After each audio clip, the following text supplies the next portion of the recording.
आज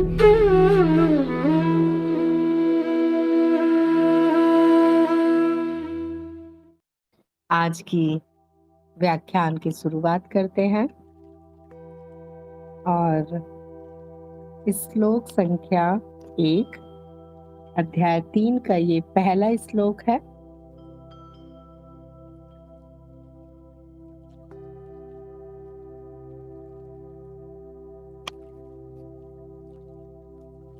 ये जो श्लोक है, जैसा कि हमने देखा अध्याय 1 में पहले अष्टावक्र जी,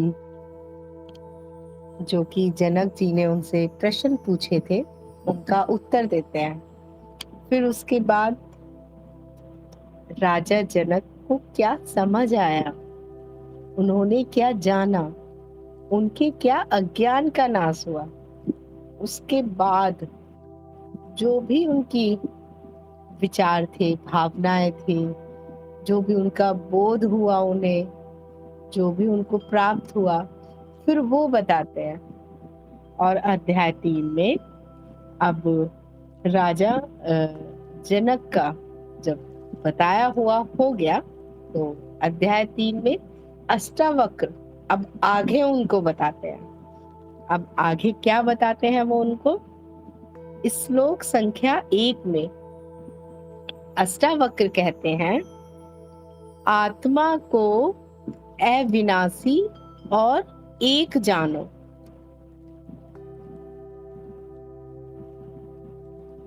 उस आत्मज्ञान को प्राप्त कर किसी बुद्धिमान व्यक्ति की रुचि धन अर्जन में कैसे हो सकती है। अब ये क्यों पूछा है, ये भी देखिए। अष्टावक्र ने ये क्यों कहा, यहाँ तक तो उनको समझ आ गया कि राजा जनक जी को मूल ज्ञान पूरा उनके अंदर तक उतर गया और उनको आत्मज्ञान हो गया, जिसे आत्म साक्षात्कार भी कहते हैं। लेकिन फिर भी क्योंकि अष्टावक्र तो गुरु है, तो ये निश्चित करने के लिए क्या वास्तव में राजा जनक को ज्ञान हुआ भी है या नहीं भी हुआ है, या हो गया है तो कोई संशय तो बाकी नहीं है, कुछ मोह तो कहीं अटका हुआ नहीं है, कहीं पे कहीं आसक्ति तो नहीं है। इसीलिए आगे अष्टावक्र जी क्या कह रहे हैं, देखिए कि आत्मा को अविनाशी और एक जानो। यहाँ तक तो ठीक है। आगे क्या कह रहे हैं, उस आत्मज्ञान को प्राप्त कर किसी बुद्धिमान व्यक्ति की रुचि धन अर्जन में कैसे हो सकती है। वो यहाँ पे क्या जानना चाह रहे हैं, क्या इनडायरेक्टली क्या पूछना चाह रहे हैं वो, अष्टावक्र ये जानना चाह रहे हैं कि अब तो ये राजा हैं, और राजा हैं तो राजपाट भी चलाएंगे, और राजपाट चलाएंगे तो इनके पास तो धन भी है, नौकर चाकर भी है, आभूषण भी है, सभी कुछ है। ये तो चारों तरफ धन से ही लिप्त है। तो अगर धन से लिप्त है तो अब वो ये भी उनको इशारा कर रहा है कि किसी बुद्धिमान व्यक्ति की रुचि धन अर्जन में कैसे हो सकती है, कि देखे इनको धन के प्रति कुछ आसक्ति तो नहीं है, या धन के प्रति कुछ अभी भी लोभ तो नहीं है, क्योंकि ये तो राजा है, इनके पास तो पहले से ही बहुत सारा धन है।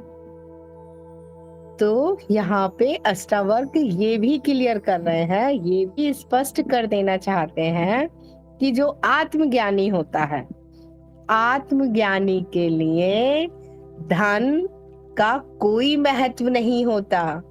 अगर धन उसके पास है तब भी वो प्रभावित नहीं होता है, तब भी वो खुश नहीं होता है, और अगर धन नहीं है तब भी वो दुखी नहीं होता है।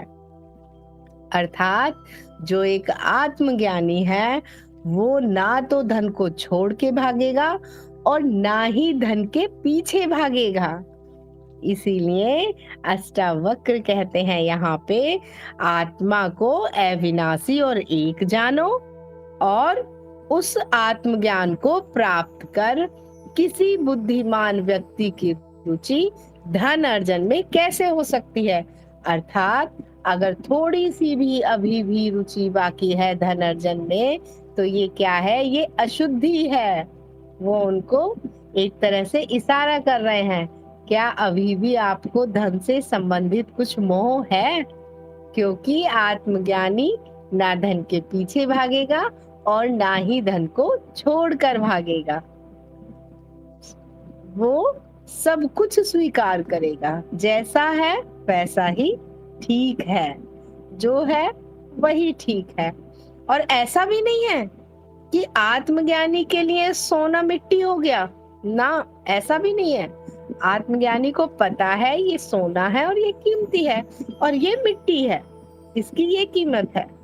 अगर कोई ये कहे कि आत्मज्ञानी को कि ये जो सोना है अब ये आपके लिए मिट्टी है, ये तो मिट्टी के समान है क्योंकि आपने त्याग दिया, तो आत्मज्ञानी त्यागता किसी भी चीज को नहीं है।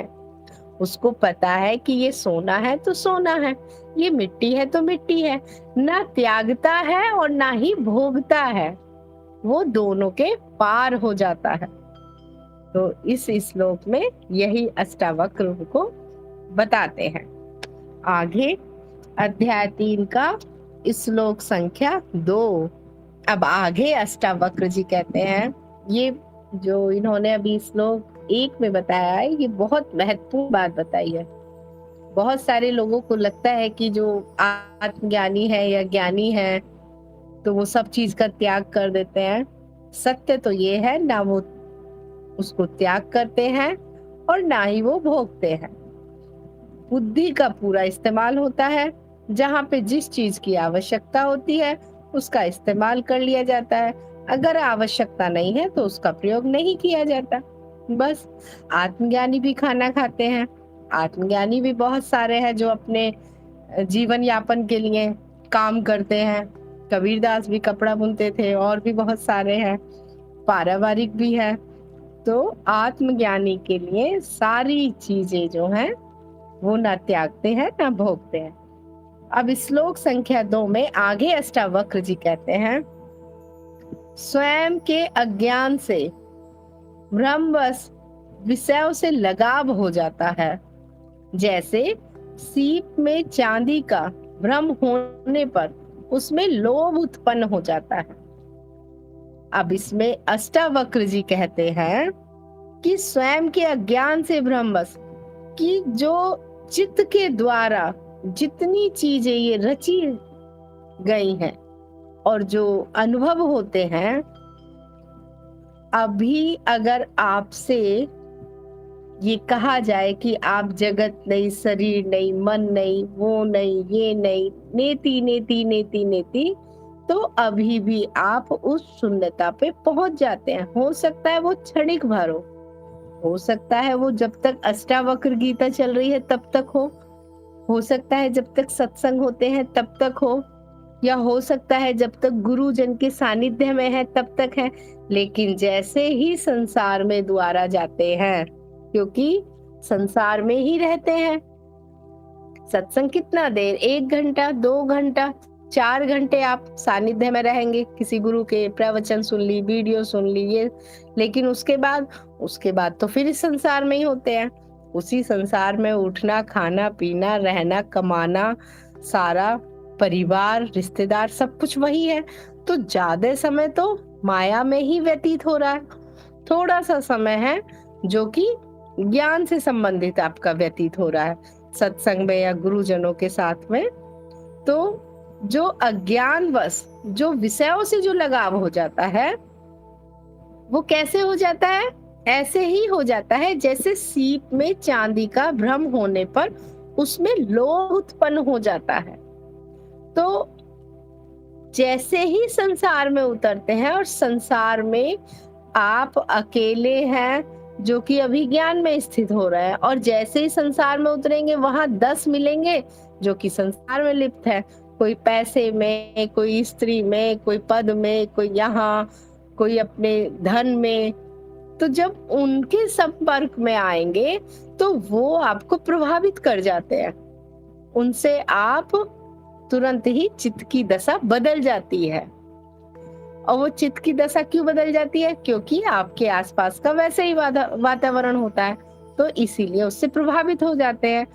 और कैसे प्रभावित हो जाते हैं? जैसे अभी इन्होंने उदाहरण दिया, जैसे आपके दिमाग में कुछ भी नहीं है अभी चांदी को लेकर लोभ लालच, लेकिन जैसे सीप को देखा, सीप की अंदरूनी परत को देखा जो सफेद रंग की चमकती रहती है, तो जैसे उसे देखेंगे तो दिमाग में आएगा एकदम से कितना सुंदर चमक रहा है, चांदी की तरह।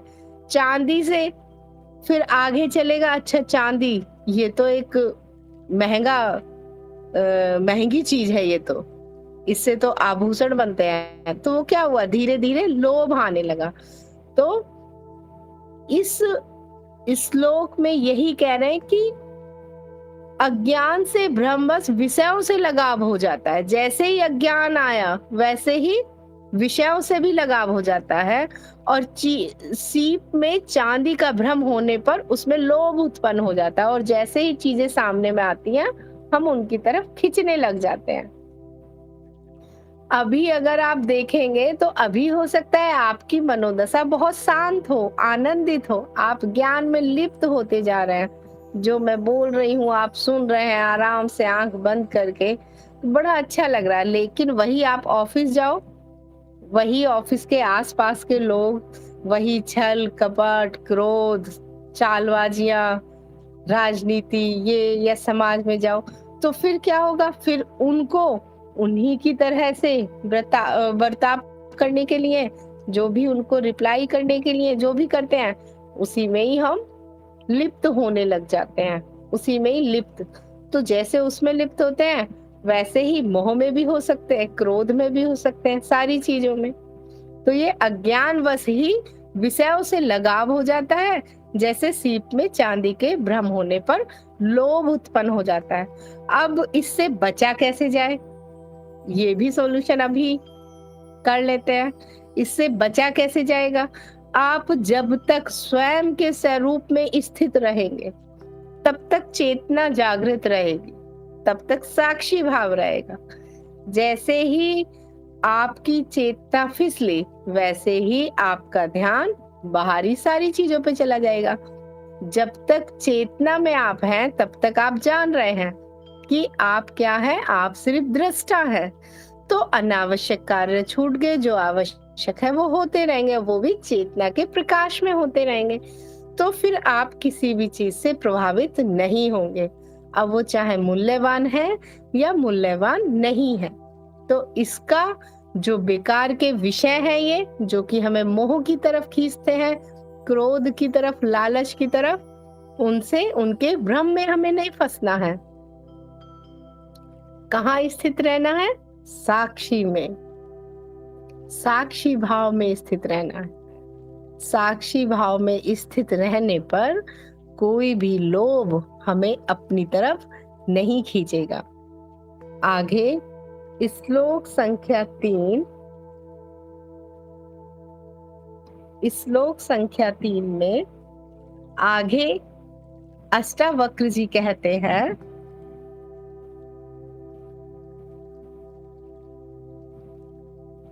सागर से लहरों के समान जिससे यह विश्व उत्पन्न होता है वह मैं ही हूं जानकर तुम एक दीन जैसे कैसे भाग सकते हो, या उससे कैसे दूर रह सकते हो। अब इसमें देखिए, इसमें क्या बताना चाह रहा है अष्टावक्र, इसमें ये कह रहे हैं कि सागर से लहरों के समान जिससे यह विश्व उत्पन्न होता है। किससे ये विश्व उत्पन्न होता है? हमने शुरू में भी अष्टावक्र में, गीता में हमने सुना है, पूरा विश्व मेरे प्रकाश से प्रकाशित है। जैसे सागर से ही लहरें हैं, उसी तरह मुझसे ही ये विश्व है। अगर सागर नहीं तो फिर लहरें कहाँ? अगर मैं नहीं तो ये फिर जगत कहाँ? सागर से लहरों के समान जिससे यह विश्व उत्पन्न होता है वह मैं ही हूं जानकर कि इतना जानने के बाद भी कि मैं ही ब्रह्म हूं, मैं ही परमात्मा हूं, मुझसे ही पूरा जगत प्रकाशित हो रहा है, निराकार से ही आकार बन रहा है और फिर निराकार में विलीन हो रहा है। इतना जानने के बाद भी तुम एक दीन जैसे कैसे भाग सकते हैं? इसका अर्थ है तुम एक दीन दरिद्र, कि तुम कुछ भी नहीं हो, ऐसा सोच करके तुम कैसे इन सब चीजों से भाग सकते हैं? भागना भी क्यों है अब किसी भी चीज से? अगर ये जगत भी है तो इस जगत से भी क्यों भागना? अब आप कहेंगे कि बहुत सारे ऋषि मुनि हैं जो कि घर परिवार त्याग के चले जाते हैं, जंगलों में गुफाओं में बैठ जाते हैं, या जिनको वो जगत से ही भाग जाते हैं। लेकिन एक चीज ध्यान रखिए, जो भी इस जगत से भागे हैं वो तब भागे हैं जब उनको स्वयं के स्वरूप का ज्ञान नहीं था, जब उन्हें आत्मज्ञान नहीं था, तब भागे हैं। कि शायद क्यों? क्योंकि जगत उनको बहुत ज्यादा जकड़ लेता था। मोह, लोभ, ईर्षा, क्रोध, उनको लगता था ये सारी चीजें बाधा है। जैसे एक मैं उदाहरण दूं कि इस जगत पे दृष्टि ना जाए इसलिए आंख फोड़ ले, हाँ, या इस जगत में, इस रिश्तों में, परिवारों में ना उलझे इसीलिए घर छोड़ के भाग जाए। तो ये सब कब तक होगा? जब तक आत्मज्ञान नहीं है, जब तक अपने स्वरूप का ज्ञान नहीं है। जब अपने स्वरूप का ज्ञान हो जाता है तब वापस सभी इसी जगत को भी स्वीकार कर लेते हैं कि हाँ, जो जैसा है सही है। अब चाहे आप गौतम बुद्ध की बात करो, वो भी वापस इसी जगत में आए और ज्ञान का प्रसार करा। भगवान महावीर को देख लीजिए, वो भी इसी जगत में लौट कर आए वापस संसार में, यहीं रहे इसी माया में, सब कुछ यहीं। और भी कोई भी देख लीजिए, किसी को भी आप उठा के देख लीजिए, ये सब भागना त्यागना ये सब कब तक है? जब तक हम अपने स्वरूप को नहीं जान लेते। जब हम अपने स्वरूप को जान लेते हैं, जब आत्म साक्षात्कार हो जाता है, तब जगत क्या जगत और क्या जगत नहीं, फिर तो संपूर्ण विश्व को आप स्वीकार कर लेते हैं। फिर तो जो भी है सब कुछ सही है, और फिर उसका महत्व भी समझ में आता है, जो कि पहले आत्मज्ञान से पहले जो ऐसा लगता था कि ये अड़चन है, फिर समझ में आता है कि इस जगत की लीला को चलाने के लिए यह सब बहुत महत्वपूर्ण है। तो श्लोक संख्या 3 में ये कहते हैं कि यह सब जानकर तुम एक दीन की तरह, मतलब एक कमजोर या जिसमें शक्ति नहीं है, उसकी तरह कैसे भाग सकते हो? तो भागने की इसका मतलब आवश्यकता भी नहीं है। अब ये अष्टावक्र क्यों कह रहे हैं कि ऐसा तो नहीं है कि राजा जनक को अब आत्मज्ञान हो गया है और सब कुछ अब लीला लगने लगी है, मिथ्या लगने लगी है, सब महत्वहीन लगने लगा है, कहीं ये राजपाट छोड़ के तो नहीं चले जाएंगे? अब जितने श्लोक इस अध्याय 3 में अष्टावक्र जी के द्वारा कहे जा रहे हैं, अब ये उनकी परीक्षा हो रही है। पहले क्या था? पहले उनको ज्ञान दिया, फिर जो ज्ञान दिया फिर उन्होंने जाना कि अब बताओ आपने क्या क्या जाना। और अब अध्याय 3 में क्या है? अध्याय 3 में अष्टावक्र जी राजा जनक की हर एक तरीके से परीक्षा ले रहे हैं कि कहीं अब ये राजपाट छोड़ के, कहीं अब ये मिथ्या इसको जानकर, महत्वहीन जानकर कहीं इसको त्याग तो नहीं देंगे। इसीलिए वो पहले से खबरदार कर रहे हैं कि खबरदार, इतना सब कुछ जानने के बाद कि सब कुछ मुझसे ही प्रकाशित है और मुझ में ही विलीन हो जाता है, यह सब जानकर कहीं दीन की तरह कैसे भाग सकते हैं? मतलब आपको भागना नहीं है, आप नहीं भाग सकते हैं। अगर आपको समझ आ गया तो अब कहीं नहीं भाग सकते आप। तो एक तरह से उन्हें ये खबरदार भी कर रहे हैं और दूसरी तरफ से वो राजा जनक की परीक्षा भी ले रहे हैं। ये कसौटी है जो ये कस रहे हैं कि हर एक तरह से उनको मैं आजमा के देख लूं, कहीं से कुछ छूट ना जाए।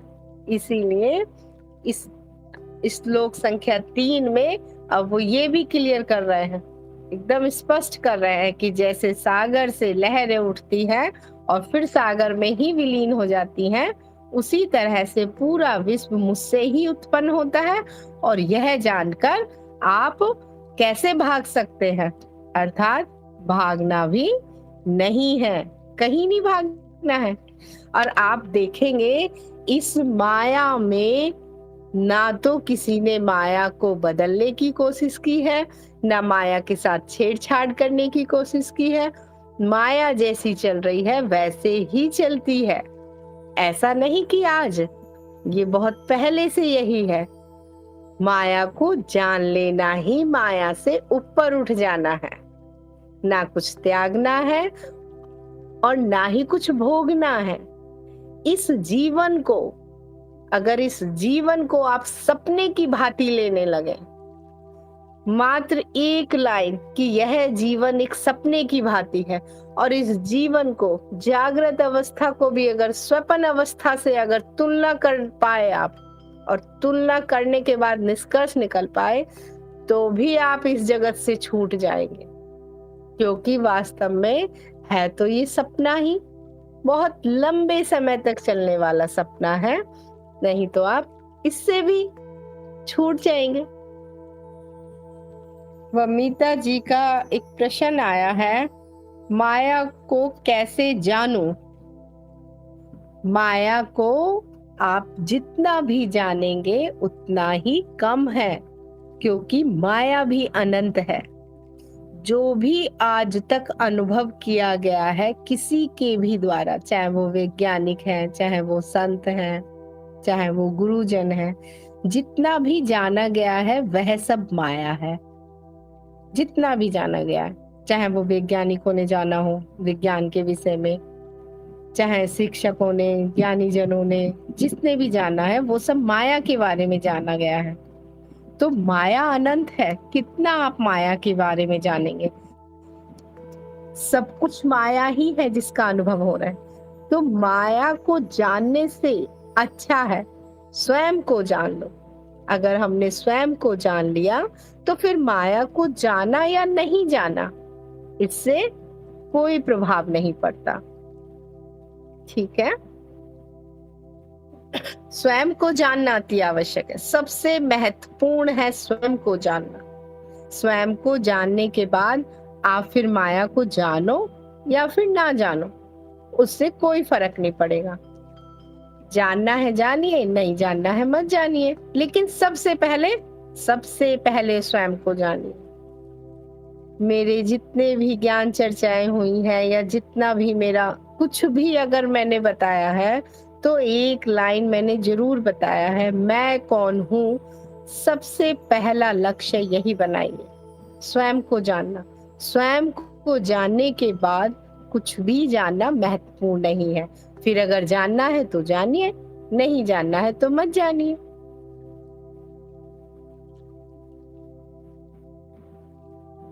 आगे श्लोक संख्या, मैं आपका प्रश्न लेती हूँ माता जी, मैं कौन हूँ? हाँ, मैं बिल्कुल आपका प्रश्न लेती हूँ। एक श्लोक और आगे ले लेते हैं अष्टावक्र जी का।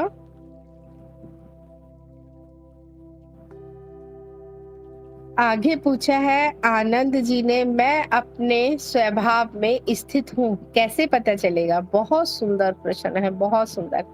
अभी लेते हैं हम आपका भी प्रश्न। एक श्लोक मैं बता देती हूँ, उसके बाद फिर आप दोनों का मैं प्रश्न ले लेती हूँ। श्लोक संख्या 4 में अष्टावक्र जी कहते हैं, यह सुनकर भी कि आत्मा शुद्ध है, चैतन्य है और अत्यंत सुंदर है, तुम कैसे इन इंद्रियों में आसक्त होकर मलिनता को प्राप्त हो सकते हैं। कितनी सुंदर बात कही है। देखिए एक चीज यहाँ पे देखिए कि आज के अध्याय 3 में जो पहले ज्ञान बताया अष्टावक्र जी ने, वो ज्ञान शुद्ध ज्ञान बताया, बिल्कुल शुद्ध। जैसे कोई पूछे ये एक लिखा हुआ और पूछे ये क्या है, तो उसको बता दिया ये एक लिखा हुआ है।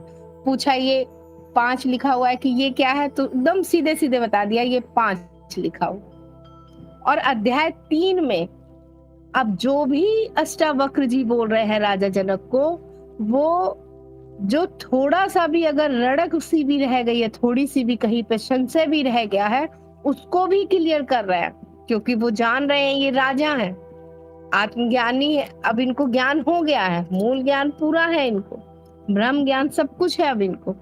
ऊपर से राजा है, राजपाट भी चलाना है। राजपाट चलाना है तो सारे नौकर चाकर, गाना बजाना, पूरी इनकी जो भी उत्सव पार्टी फंक्शन होते हैं वो सब तो होते ही हैं राजा के महल में। इसीलिए कहाँ कहाँ से देखिए ढूंढ ढूंढ के एक लाइन बोल रहे हैं। हर एक श्लोक में वो यही दिखा रहे हैं, यही बताना चाह रहे हैं कि कहीं पे आप अटक तो नहीं गए हैं। पहले श्लोक में उन्होंने सीधे सीधे वार धन पे किया था कि कोई बुद्धिमान व्यक्ति आत्मज्ञान के बाद धन अर्जन में कैसे समय व्यतीत करेगा, अर्थात जो जरूरी है बस उतना ठीक है, लेकिन धन के पीछे कोई कैसे भाग सकता है जब जान लेगा कि ये सपना ही है। अगर सपने में ही आपको पता चल जाए, आप कितनी मेहनत करते रहो, पूरी मेहनत कर रहे हैं, छल कपट कर रहे हैं, झूठ बोल रहे हैं, चालाकी कर रहे हैं और कहीं से 10 लाख आपने कमा भी लिए और आपको पता चल जाए कि ये सपना है, तो फिर आगे थोड़ा ही आप झूठ किसी से बोलोगे या छल कपट करोगे या चालाकी करोगे या किसी को मारोगे पीटोगे धन के लिए? नहीं, क्योंकि पता है ये तो सपना है, इसमें कुछ भी किया हुआ तो व्यर्थ है। एक बार आंख खुलेगी वहीं का वहीं छूट गया सब, एक सुई भी उधर से इधर नहीं आई। तो पहले में उन्होंने धन पे वार कर दिया, दूसरे श्लोक में उन्होंने लोभ पे कह दिया कि जैसे सीप में चांदी को देख के लोभ उत्पन्न ना हो जाए, वैसे ही इस राजपाट के चक्कर में कहीं आपको लोभ ना उत्पन्न हो जाए। तीसरे में उन्होंने कह दिया कि जब जान ही रहे हो कि तुम ही परमात्मा हो, तुम ही सब कुछ हो, तुम ही से सब कुछ उत्पन्न है, ऐसा जानकर कहीं आप दीन ना बन जाए और यहाँ से भाग ना जाए, राजपाट छोड़ के कहीं जाना नहीं है। उसी तरह से श्लोक संख्या 4 में कह रहे हैं कि जब यह सुन लिया, जान लिया, समझ लिया, आत्मसात कर लिया कि मैं शुद्ध हूँ, चैतन्य हूँ और सुंदर हूँ, तो इन इंद्रियों के, ये जो इंद्रियां हैं हमारी, इन इंद्रियों में आसक्त होके तुम मलिन कैसे हो सकते हो, मतलब अशुद्ध कैसे हो सकते हो? तुम तो शुद्ध चैतन्य हो। तो इन इंद्रियों से जो दिखाई दे रहा है या जो सुनाई दे रहा है या जो स्वाद आ रहा है या जो भी अनुभव हो रहे हैं, उन अनुभवों में फंसकर तुम अशुद्ध कैसे हो सकते हो? अब वो अष्टावक्र जी कह रहे हैं कि इस चीज को सदैव स्मरण रखना कि तुम शुद्ध चैतन्य हो। अब इंद्रियां तुम्हें कितना भी भ्रमित करें, भ्रमित नहीं होना है। भ्रमित नहीं होना मतलब अशुद्ध नहीं होना है, तुम शुद्ध हो। अब जो भी हो रहा है ये चित्त द्वारा निर्मित है, जो भी है चित्त द्वारा निर्मित है। जो दिखाई देना, सुनाई देना, जितनी भी चीजें हैं ये सब चित्त के द्वारा निर्मित हैं। इनमें फंसकर फिर से मलिन मत हो जाना, फिर से अशुद्ध मत हो जाना। शुद्ध अपने चैतन्य स्वरूप को जान के रखना, पकड़ के रखना। अब आगे मैं प्रश्न ले लेती हूँ। पहले आया था, वर्णिता जी ने पूछा है, मैं कौन हूँ? अगर मैं इसका उत्तर दूंगी तो वो आपके किसी काम का नहीं है। वर्णिता जी, आप जो वीडियो है, नेति नेति विधि पे वीडियो बनाई है मैंने, मैं कौन हूँ, YouTube चैनल पे, आप उसे भी देख सकती हैं। और त्रिदिवसीय कार्यक्रम भी आप कर सकते हैं, अगर आप चाहें तो, करना चाहें तो। और नहीं तो मैं कौन हूँ, ये वीडियो यूट्यूब चैनल पे बनाई है, अगर उससे कुछ समझ में आता है, नहीं तो त्रिदिवसीय कार्यक्रम की वीडियो भी डली हुई है यूट्यूब चैनल पे, आप वो भी देख सकती है। और आगे आनंद जी ने पूछा है, मैं अपने स्वरूप में स्थित हूँ, कैसे पता चलेगा?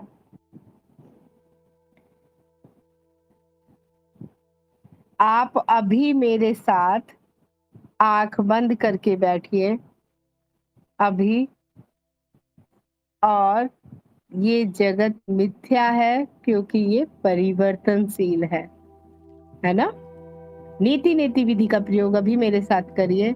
नीति नेति विधि में क्या करते हैं, जो जो मैं नहीं हूं उसको हटाते हुए चलते हैं, और हटाते हुए चलेंगे तो यहाँ पे हम सबसे पहले शुरू करेंगे कि जो भी परिवर्तनशील है वो मैं नहीं हूं, और जिसका भी मुझे अनुभव हो गया वो भी मैं नहीं हूं।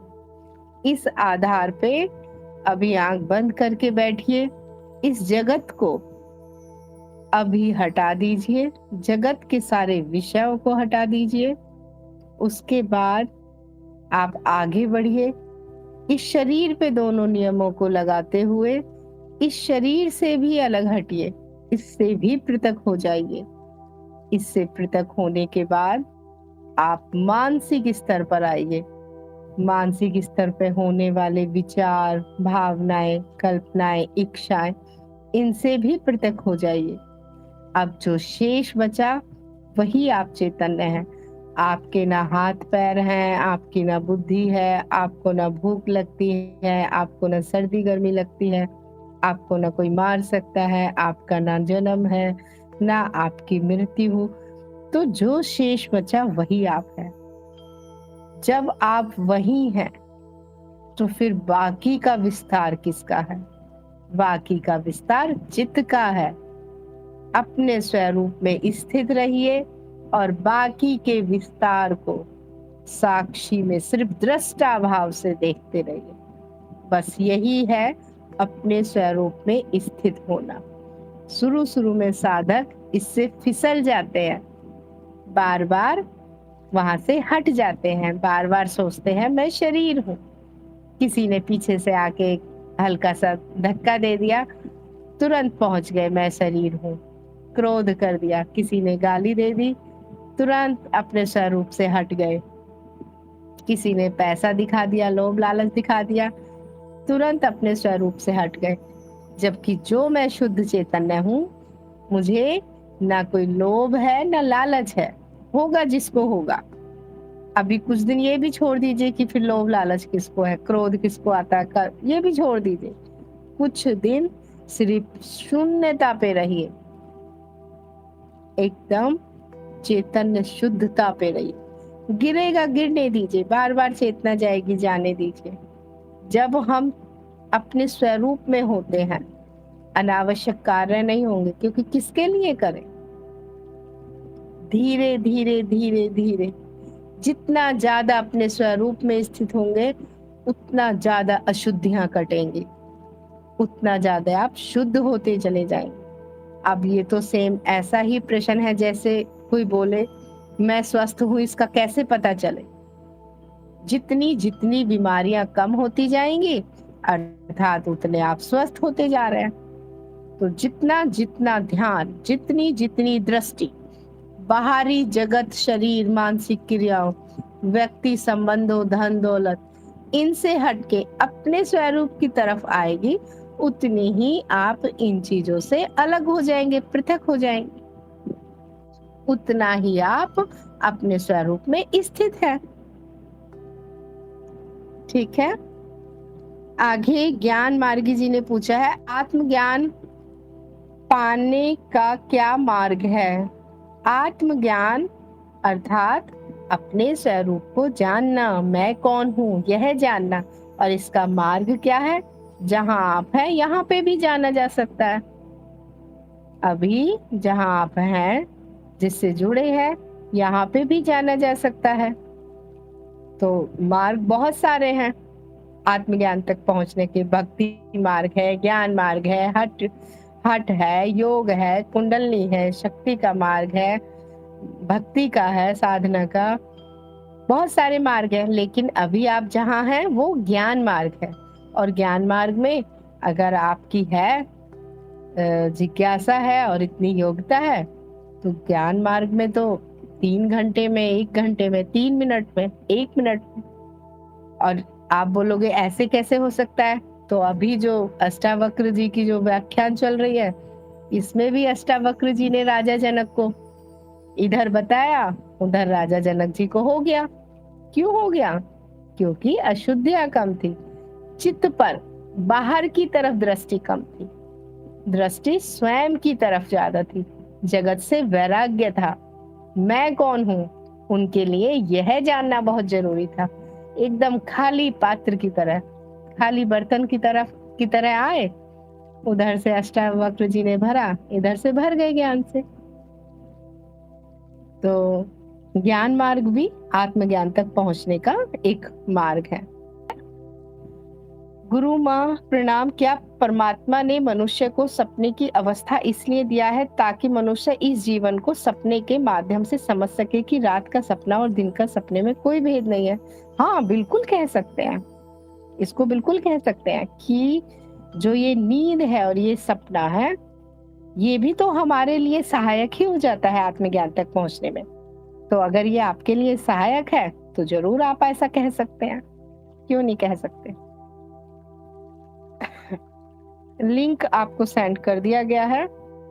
आगे गोरखनाथ जी कहते हैं बहुत ही सुंदर वर्णन, बहुत बहुत धन्यवाद, बहुत आप सभी का बहुत धन्यवाद जो आप इतने प्रेम और ध्यान से सुनते हैं। आगे वर्णिता जी कहती है माता जी मैं कोई सपना नहीं देखती, पता नहीं क्यों। अच्छी बात है, कोई बात नहीं देखते, क्योंकि जो भी है, देखिए इसको सुनिए, इस लाइन को, बहुत महत्वपूर्ण लाइन है ये, बहुत। जो भी है सब कुछ जागृत में है, जो भी है, चाहे आप माया को जानना चाहें वो भी जागृत में है, और चाहे आप स्वयं तक पहुंचना चाहें वो भी। जो भी है अभी है, यही है, इसी क्षण है, कहीं और जाने की जरूरत ही नहीं है। तो अब आप बोलोगे कि जब सब कुछ यही है तो कुछ साधक को क्यों कहा जाता है स्वपन अवस्था के प्रयोग करो?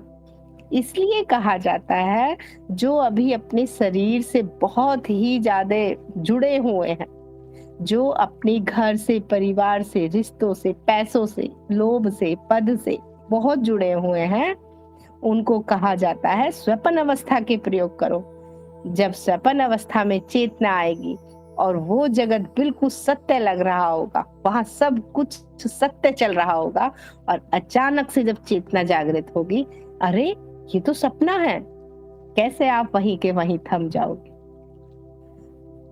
वहां पे आपको पता चलेगा कि ये सपना है और बिल्कुल सत्य है, सब कुछ सत्य है और सपना है। बिल्कुल ऐसा लगता है कि ये व्यक्ति सत्य है, पेड़ पौधे सत्य है, ये जगत सत्य है, बोलना सत्य है, सुनना सत्य है,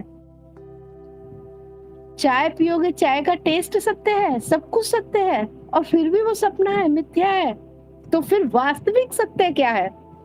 वास्तविक सत्य यह है कि मेरा होना सत्य है। दृष्टा स्वप्न में भी है, दृष्टा जागृति में भी है। अभी जो जागृति में दृष्टा है वो आपको झूठ लगता है, क्योंकि आपको लगता है मैं शरीर हूँ, मैं ये हूँ, मैं इस धर्म का हूँ, मैं इस जाति का हूँ, मैं भारतीय हूँ। अभी तक इस शरीर से आसक्ति है, इसीलिए आपको शरीर तक का ही अनुभव है। लेकिन एक चीज देखिए कि ये जो दृष्टा है, मैं जो अनुभव करता हूँ, मैं सिर्फ शरीर के माध्यम से ही नहीं सब कुछ कर रहा हूँ। ये शरीर मुझसे प्रकाशित है, ये शरीर मुझसे है, मैं शरीर से नहीं।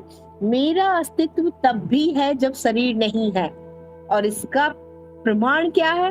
स्वपन अवस्था। स्वपन अवस्था में मेरा होना सत्य है। मैं स्वपन में भी हूँ, मैं जागृत में हूँ। मैं शरीर, जागृत में शरीर है तब भी हूँ, स्वप्न में शरीर नहीं है तब भी हूँ। स्वप्न में तो शरीर बिस्तर पे पड़ा रह जाता है, फिर वहां कौन है जो बोल रहा है, जो चल रहा है, जो घूम रहा है, जो अनुभव कर रहा है। इसका अर्थ है कि अनुभवकर्ता को अनुभव करने के लिए शरीर की भी आवश्यकता नहीं है। वो बस यहीं तक सीमित नहीं है कि शरीर होगा तभी अनुभव होंगे, बिना शरीर के भी अनुभव होते हैं, और इसका प्रमाण है स्वप्न अवस्था। चाहे जागृति पूरा झूठ है, चाहे स्वप्न पूरा झूठ है, लेकिन एक सत्य यहाँ बिल्कुल सत्य है जिसे नकारा नहीं जा सकता। मेरा होना सत्य है, जो कि जागृति में भी है और स्वप्न में भी है। ये सत्य है। अब आगे हमारा हुआ था श्लोक संख्या 4 तक हुआ था। अब आगे बढ़ते हैं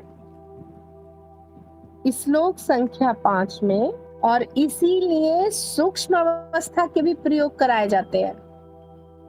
क्यों कराए जाते हैं?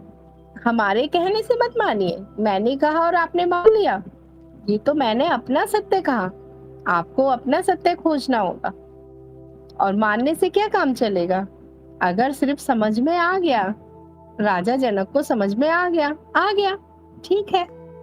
अगर आपको बताने से समझ आ गया तो आ गया, ठीक है। अगर नहीं आया तो जाके स्वप्न अवस्था के प्रयोग कर लो। फिर भी आपको लगता है कि नहीं, जाके सूक्ष्म के कर लो। लेकिन अंत में पहुंचोगे कहाँ? अंत में तो यही पहुंचोगे ना कि बस अनुभव करता ही सत्य है। चाहे आप जागृति में अनुभव कर लो, चाहे स्वप्न में, चाहे सूक्ष्म में, चाहे कहीं भी, चाहे सुसुप्ति, सब अनुभव है, और सारे अनुभवों को देखने वाला एक अनुभव करता है। आगे आनंद जी ने पूछा है, इनका एक प्रश्न ले लेते हैं। जो साधक अपने स्वभाव में स्थिर हो जाएगा तो उसको और कोई क्रिया करने में रस नहीं रहेगा, क्या यह सही है? क्यों? ऐसा नहीं है, ऐसा नहीं है। वो व्यर्थता नजर आ जाएगी तो व्यर्थ काम चले जाएंगे, जो व्यर्थ के काम होंगे वो चले जाएंगे। और ऐसा नहीं है रस नहीं रहेगा। क्या ये संसार सुंदर नहीं है? मैंने एक वाक्य पढ़ा था, स्वामी विवेकानंद जी ने कहा था आत्मज्ञान के बाद। उन्होंने ये कहा था, हे ईश्वर, तुम्हारा ये संसार इतना सुंदर, इसमें इतने सुंदर सुंदर पक्षी, पशु पक्षी, चिड़िया का चहकना, पेड़ पौधे, फूलों का खिलना, हवाओं का बहना, नदियों का बहना, इतना सुंदर ये संसार। मन करता है कि बार बार जन्म लेके इसका अनुभव करूं। तो क्या वो आत्मज्ञानी नहीं थे? थे। देखिए दोनों में अंतर क्या है, समझ लीजिए। दोनों में इतना अंतर है कि जो हम पहले एक रस्सी को सांप समझ के डर रहे थे, कांप रहे थे, भय था हमें, अब हमें ये पता है कि ये सांप नहीं है, ये रस्सी है। तो हमारा क्या खत्म हुआ वहां पे? हमारा भय खत्म हुआ और रस्सी और सांप खत्म हुआ। और खत्म भी क्यों हो गया? क्योंकि वास्तव में वो था ही नहीं। अगर वास्तव में वो सांप ही था तो फिर वो खत्म नहीं होना था प्रकाश के जलाने पे भी। तो जो नहीं था वो नहीं था, जो है वो है। तो उसी तरह से हमें सिर्फ ज्ञान होता है कि मेरा स्वरूप ये है और बाकी अन्य सब माया है। और आत्मज्ञान होने के बाद अगर अब माया में भी आप उतरते हैं तो बस माया आपको प्रभावित नहीं करेगी। अब आपका निर्णय है, माया में उतरना है उतरिए, नहीं उतरना है नहीं उतरिए। अब आपको क्या लगता है? इतना बड़े बड़े मैं नाम आपको बताती हूँ। अभी है सदगुरु जग्गी जी हैं, बहुत बड़े आत्मज्ञानी है ना। आत्मज्ञानी है, बहुत ज्ञान है, सब कुछ है, बहुत सारी विद्याएं हैं, सिद्धियां हैं। वो क्या माया में नहीं है? माया में ही है ना। वो अपना आश्रम बनाया है ना, बहुत बड़ा उन्होंने आश्रम है, बहुत बड़े बड़े उनके सत्संग चलते हैं, और खाना पीना रहने की पूरी व्यवस्था है, सब कुछ है। वो माया नहीं है। ओशो थे, कितने बड़े गुरु थे, उनका आश्रम नहीं था? उनका भी आश्रम था, ज्ञान प्रसार होता था उनके पास भी। वो भी कार का इस्तेमाल करते थे, वो भी कपड़े पहनते थे, घड़ी भी पहनते थे। तो दोनों में क्या अंतर हो जाता है? दोनों में अंतर हो जाता है। देखिए, इस लाइन को अच्छे से समझिए, ये जीवन में काम आने वाली है आपके ये लाइन। दोनों में अंतर क्या हो जाता है? अंतर ये हो जाता है कि अगर कुछ मेरे पास है तो उसका मुझे सही इस्तेमाल करना आ जाएगा, और अगर कोई चीज मेरे पास हो के चली गई तो फिर हम उसके लिए रो नहीं रहे हैं कि अब मेरे पास नहीं है। धन है, ठीक है, अगर जरूरत है उसका इस्तेमाल कर लेंगे। अब अगर धन आके चला गया तो हम रोएंगे नहीं कि धन आया और आके चला गया, या अब मेरे पास धन नहीं है। जबकि संसारिक व्यक्ति, जो भी चीज उससे छूटेगी, अगर अभी घर है और घर भूकंप से टूट गया तो घर नहीं टूट गया, संसारी व्यक्ति टूट गया। लेकिन आत्मज्ञानी व्यक्ति, अगर घर है और सुविधा है तो आराम से जीवन व्यतीत कर रहा है, माया का पूरा मजा ले रहा है, पूरा आनंद। और अगर भूकंप आया और घर टूट गया तो उसको दुख ही नहीं है, टूट गया टूट गया। तो वो उसका किसी के साथ जुड़ाव नहीं होता, मोह नहीं होता, पकड़ नहीं होती है। ठीक है, नहीं है तब भी ठीक है। जैसे एक बड़ी सुंदर कहानी थी, एक आश्रम में एक संत महात्मा रहते थे। उनके यहाँ एक गाय को कोई छोड़ गया, मरियल सी गाय, बस अब गए प्राण तब गए प्राण। एक शिष्य ने आके उनको बताया कि गुरुदेव, हमारे आश्रम के पास में एक बड़ी मरियल सी, एकदम बेकार सी, बीमार सी गाय आ गई है, अब इसका क्या करें? उन्होंने कहा बहुत अच्छी बात है, इसको खिलाओ पिलाओ निलाओ दिलाओ, और इससे तो बहुत फायदा होने वाला है हमारा। गाय दूध देगी, सब मजे से दूध पियेंगे। अब जब गाय ठीक ठाक हो गई, बढ़िया एकदम स्वस्थ हो गई, मोटी ताजी, और वो दूध वूध सब देने लगी, अब एक दिन कोई गाय चुरा के ले गया। चुरा के ले गया या गाय भाग गई, मतलब गाय गायब हो गई। फिर शिष्य भागा भागा आया, गुरुदेव अब क्या करें? ये तो गाय को चुरा के ले गया, गाय भाग गई। गुरुदेव बोले अच्छा हुआ, पिंड छुटा, झंझट हटी। इतना गोबर होता था, बदबू होती थी उससे, ठीक हुआ। तो ये क्या है चीजें तब भी ठीक, नहीं है चीजें तब भी ठीक। तो ऐसा नहीं है कि जो साधक अपने स्वरूप में स्थित हो जाएगा तो उसको और क्रिया करने में रस नहीं रहेगा। ये क्या ये कहना सही है? तो ऐसा नहीं है। आत्मज्ञानी जो करेगा वो रसपूर्ण ही करेगा। किसी को गाली भी देगा तो रसपूर्ण ही देगा, डांटेगा भी तो रसपूर्ण ही डांट रहा है। अब जो करेगा रसपूर्ण करेगा, नहीं तो फिर वो नहीं करेगा। जो है उसका आनंद लेगा, नहीं है तो फिर रोएगा नहीं उसके लिए। अब इस सारे जितने भी ये वाक्य बोले, अब इनको अगर एक शब्द में बांधना हो तो क्या बांधेंगे? इन सबको एक शब्द में कहना हो तो हम ये भी कह सकते हैं, जैसी तेरी मर्जी। और छोटा सा करना हो तो अब क्या कहेंगे? अब जैसी तेरी मर्जी 3 शब्दों से एक शब्द पे लाना हो तो क्या कहेंगे? उसके लिए हम क्या कहेंगे? स्वीकार। देखिए कितना बड़े बड़े व्याख्यान छोटे हो गए, छोटे से और छोटे हो गए और छोटे हो गए। जैसी तेरी मर्जी, और छोटा करना हो स्वीकार, सब कुछ स्वीकार। अब कुछ ऐसा है ही नहीं कि मुझे स्वीकार ना हो। बीमारी आई वो भी स्वीकार है, धन आया वो भी स्वीकार। अब हम आत्मज्ञानी है, इसका मतलब ये नहीं है कि धन है तो उसको फेंक दे, वो भी स्वीकार, ठीक है। नहीं है तो भी स्वीकार। आगे वर्णिता जी कहती हैं, किसने बोला है ईश्वर, प्रकृति और आत्मा तीन अलग हैं? प्रकृति और आत्मा तीन अलग हैं। किसने बोला ये? ईश्वर, प्रकृति और आत्मा सब कुछ एक है।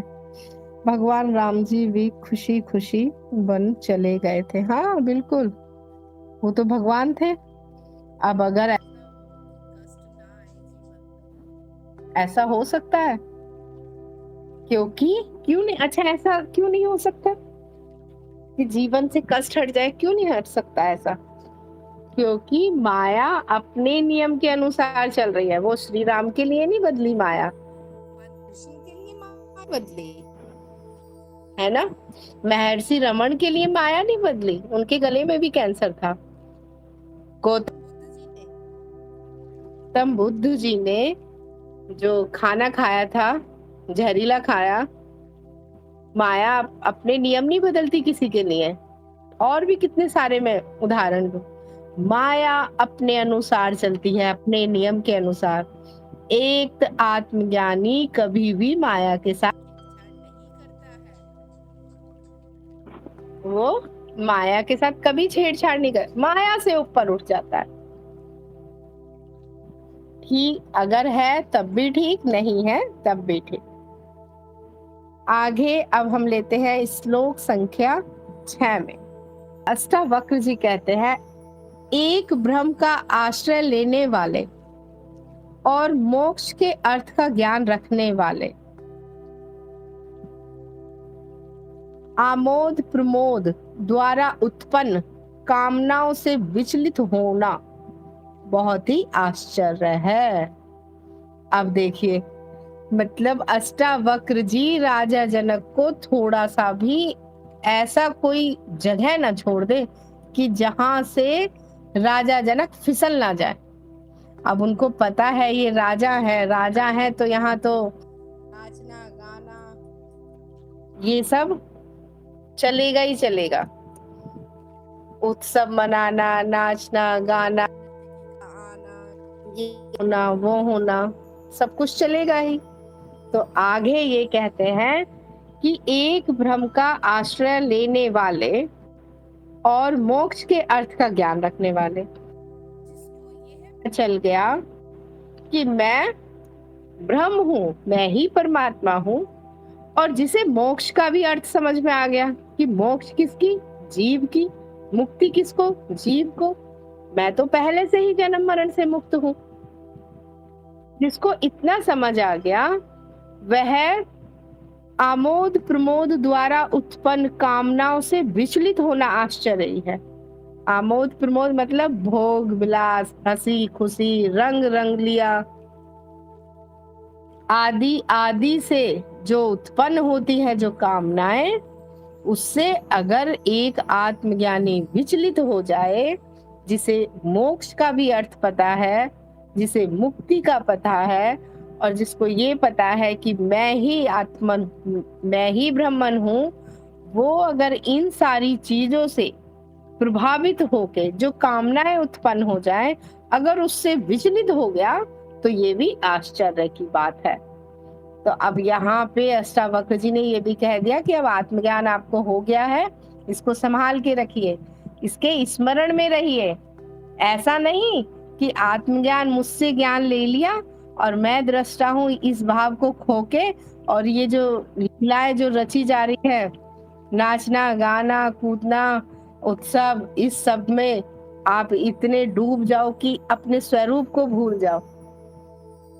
तो यहाँ पे भी उन्होंने बाउंड्री खींच दी है कि देखे तुम इस सीमा से पार जाते हो या नहीं जाते हो।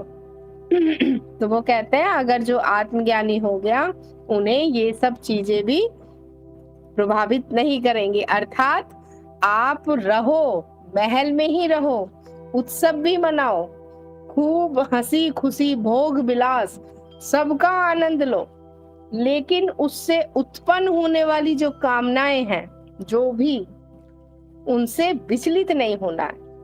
विचलित अर्थात उनसे भागना भी नहीं है और उनमें लिप्त भी नहीं होना है। ना तो उन सब चीजों से भागना है और ना ही उनमें लिप्त हो जाना है। तो फिर करना क्या है, क्या करना है फिर? साक्षी भाव में रहना है, अपने स्वरूप में रहना है, अपने स्वरूप में रह के। इसी पे मुझे एक याद आती है, एक कहानी छोटी सी, कि एक बार किसी ने पूछा था कि अगर मुझे ज्ञान लेना हो तो किसके पास जाए, तो कहा कि राजा जनक जी के पास जाओ, हमने सुना है उनको ज्ञान है, राजा जनक जी को, आप उनसे जाके मिलो।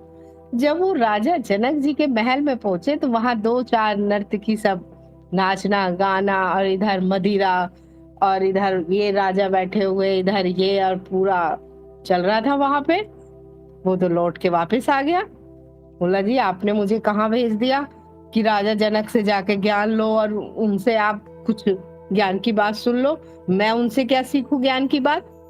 वो वहां पे तो मैंने देखा नाचने गाने वाली इतनी सारी थी, मदिरा वहां पे सब पी रहे हैं और आधे लेट रहे, आधे होश में है या नहीं है। उन्होंने कहा तुमको ये सब देखने के लिए भेजा था या ज्ञान के लिए भेजा था? दृष्टि तुम्हारी ज्ञान पे होनी चाहिए थी या उस सब पे? क्योंकि दृष्टि ज्ञान पे नहीं थी तो तुम नदी किनारे जाके भी प्यासे लौट आए। नदी के किनारे जाके भी प्यासे लौट आए, क्योंकि प्यास जिसको होगी वो ये थोड़ा ही देखेगा कि गंगा नदी का पानी पीना है या जमुना जी का पीना है, कहाँ का पानी पीना। उसको तो ज्ञान से मतलब होगा। और एक ऐसा ही सेम वाक्य मेरे साथ भी हुआ, और मैं अकेले में भी हंस पड़ती हूँ जब मैं उसको लेकिन मैं फिर किसी दिन बताऊंगी। मेरे साथ भी सेम ऐसा ही हुआ था। मेरे पास से भी एक शिष्य भग गए थे और ऐसा बहुत सारे लोगों के साथ होता है। तो मैं यहाँ पे आप लोगों को भी सचेत कर देखो, पारुल हंस गए क्योंकि पारुल भी वहां थी इस पूरे वाक्य में, पूरी घटना क्रम में पारुल भी मेरे साथ थी। इनको भी हंसी आ गई है, मेरे साथ भी ऐसा हुआ था सेम। तो मैं आप लोगों को सचेत करना चाहती हूँ, ये बिल्कुल सचेत, बिल्कुल गांठ बांध लीजिए पल्लू में। अगर ज्ञान के प्यासे हो तो ये कभी मत देखना कि ज्ञान आ कहां से रहा है। कभी मत देखना कि ज्ञान का जो माध्यम है उस माध्यम पे नजर नहीं रखनी, सिर्फ ज्ञान पे नजर रखनी है। जिसकी नजर माध्यम पे गई वो माध्यम ही फिर खोजते रह जाएंगे। अब बहुत सारे ऐसे साधक होते हैं जो ज्ञान को, जो गुरु को ही जज करने में लग जाते हैं। पहले गुरु को अपने मापदंडों के हिसाब से प्रमाणित करेंगे कि ये गुरु सही और ये गुरु सही नहीं, और फिर उससे ज्ञान लेंगे। अरे अगर आप में इतना ही बुद्धि का विकास होता, इतनी ही बुद्धि होती कि आप एक गुरु को पहचान सके, तो फिर आपको गुरु की जरूरत ही कहाँ है। आप गुरु को नहीं पहचान सकते, आप गुरु की गहराई को जान ही नहीं सकते।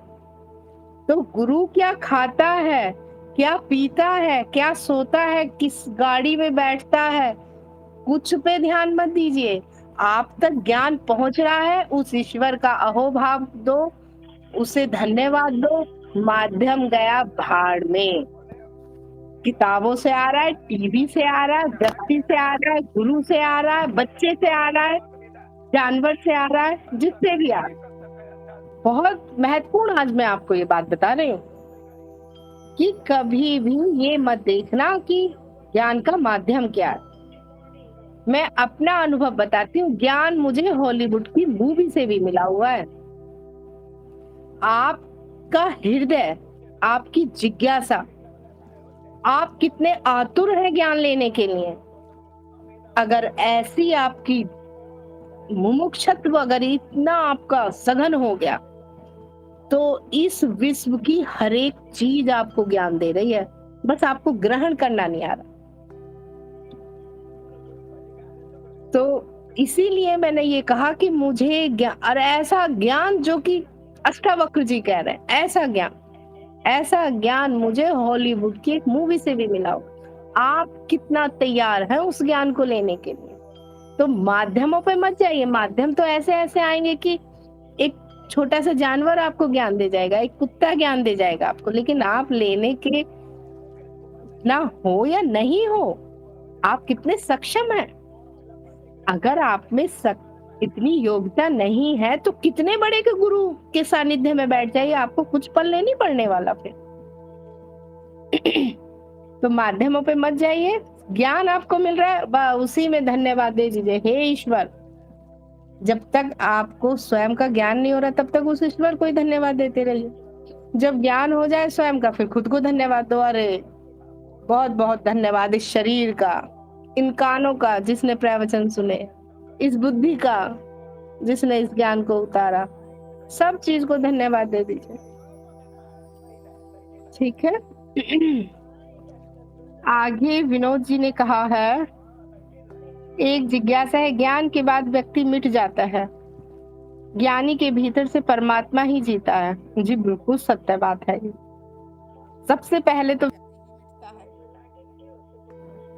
सबसे पहले व्यक्ति ही मिटता है। और व्यक्ति क्यों मिटता है? क्योंकि ये मैं मिथ्या है, और जब मैं मिथ्या है तो तू तो मिथ्या है ही है।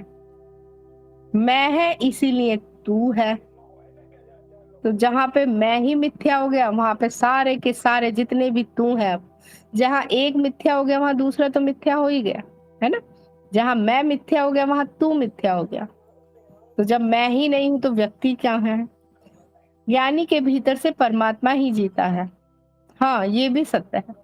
तब फिर उनके व्यक्तिगत शरीर में जो कर्म होते हैं वह परमात्मा करता है, या वह भी स्वभाव से होता है? सब कुछ स्वभाव में होता है, सब कुछ अपने आप ही हो रहा है। अभी हमें लग सकता है, अभी लग सकता है कि मैं करता हूं, मैं कर रही हूं। अभी आपको लग सकता है कि आप सुन रहे हैं, लेकिन इसलिए क्योंकि अभी आपने बिना इस शरीर के भी आपका अस्तित्व है, ऐसा नहीं जाना।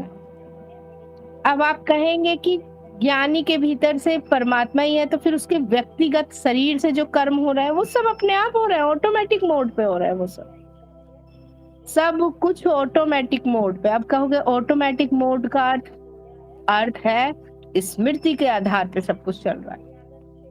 सब कुछ स्मृति के आधार पे आदतवश सब कुछ चल रहा है। जैसे एक जगह पानी के गिलास से आप थोड़ा सा पानी डालो और वो अपने आप जिस जिस दिशा में बहेगा, अपने आप दोबारा सूखने पर वही पानी डालो, वो उसी दिशा में अपने आप बहेगा।